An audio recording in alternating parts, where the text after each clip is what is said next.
morning, guys. Laura here from Hedgehog's Homestead. Just thought I'd get you started on the chores with me. It's been a while since we've done one of these where I kind of just go through my day and what I do. So let's get it. We're going to start with the turkeys over here. We'll move them, water them, all of that fun stuff. Plus water everything that needs to be watered here in the morning. And usually I start a lot earlier than this, but it's Monday, so I got the Monday,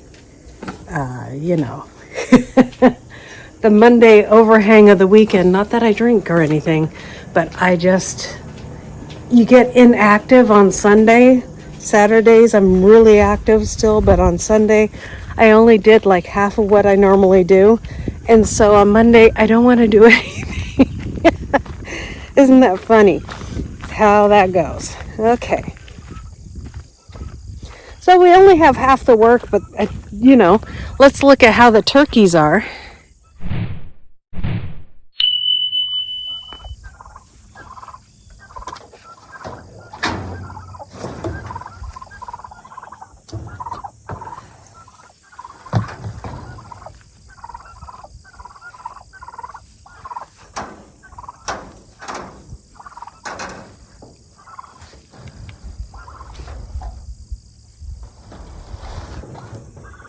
Come on.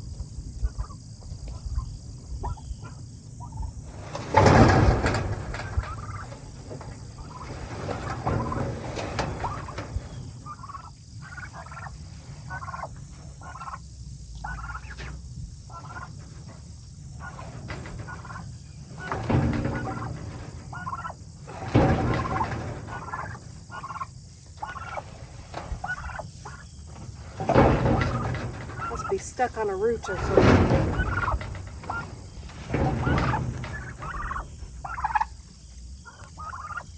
Okay.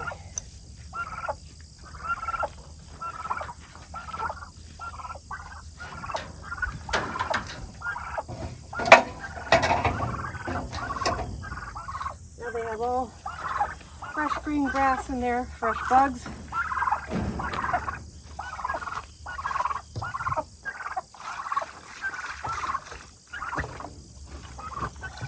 Put fresh water in there.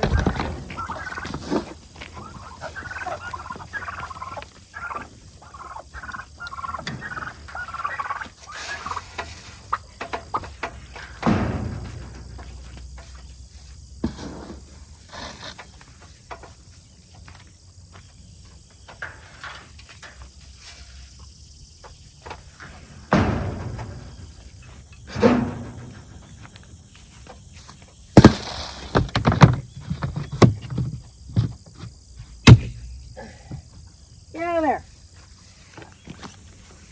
Finally have a hose that reaches this far. And oh my goodness, it's a blessing because it saves me half the time. Oh.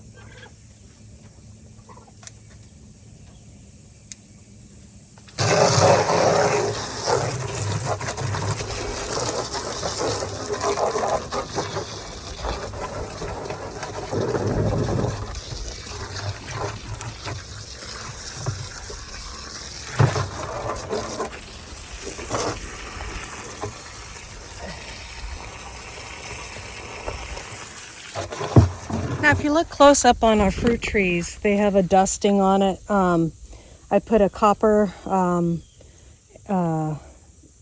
solution on them because they got these copper spots on them. I need to get more underneath. And that will end up in your fruit too. These are all apple trees out here. And that we get the spotting comes actually from having the pine trees in the background. They they have a fungus on them, and when that fungus blows in the wind and it's wet outside and lands on the apple trees or the fruit trees or some of even the bushes that we have around here, they get those spots, and you can't get rid of it unless you get rid of the tree. And so the only way you can control it so it doesn't end up so much on your fruit is by putting the copper solution on it. I'll put a bag, I forget the actual name of it. I'll put a bag of what, so you can dust it on or you can spray it on. So when the trees are bigger, we'll spray it on. We also did move this tree. I hope it survives. This is our magnolia tree right here, and I also put the copper stuff on there. The outer leaves, the top leaves got the same thing, but this tree was run over when it was over there right next to where this tree is, and my husband actually needs to back up in that same spot, so I had to move the tree over here. So hopefully the poor tree has been against, has either been run over or had to be moved, and so it looks a little iffy. We'll see if it survives. I hope so. I love a magnolia tree. Now I got to get watering the rest of this stuff.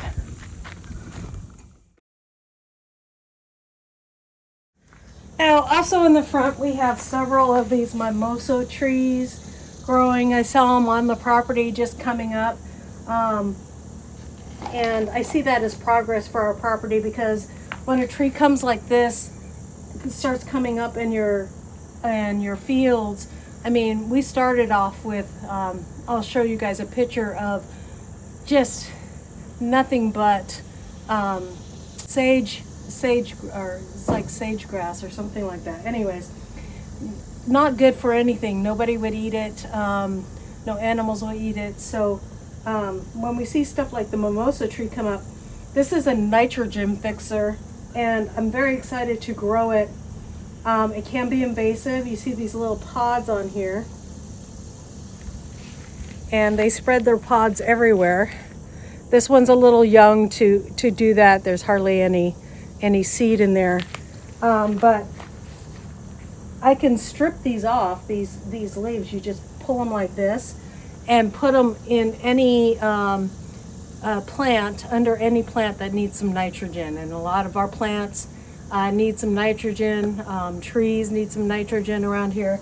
This tree we're going to grow down the driveway so that it and have it in the fields, and we'll control it as best as possible.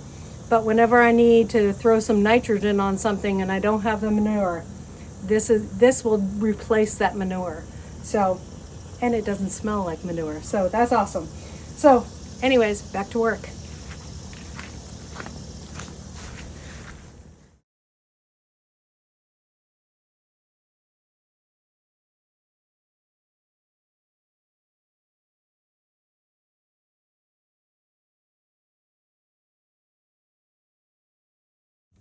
Now, I gotta show you something beautiful. Isn't this Outlast Roses bush beautiful? Look at that. I put that as the centerpiece of our garden, and I'm so glad I did it. That will get probably next year about 4 feet tall, and just kind of fill in this whole space. And so I'm excited about just the beautiful show on these roses, and they smell so good. Sometimes when the wind catches them and you're standing around the garden bed, you can just smell them all. Also very happy with my zinnias, of course, and we'll spread those out next year behind the roses and so they don't outshine the roses. And then we have these squashes that are just amazing. This squash was just kind of ended up in my soil and planted itself, and the volunteers are always the best. And I don't know what it is. Maybe you guys can tell me what this squash is. That's what the fruit looks like, and just excited to see what it produces. Beautiful crepe myrtle here. I got this to go on this side. I don't know where I'm going to put it yet because we have so much construction going on, My other crepe myrtle is right over there and it's doing beautifully. I don't know if you guys can see it in the sun, but I want to find a place to tuck it in. I could even tuck it in behind this rose, but I like to keep the flower bed balanced, and maybe I don't need to do that. I'd feel like I'd have to get another one to go back here behind this rose.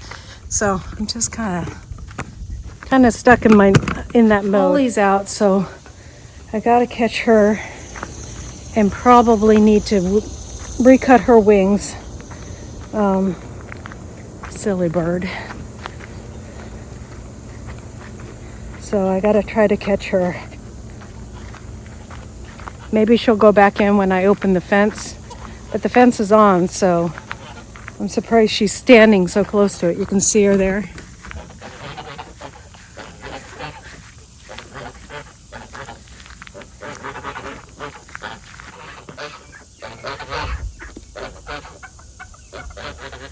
Hey, Polly, come on. Come on, Polly. Come on, girl.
Polly, but we didn't get the other chicken. That's okay. She's too hard to catch.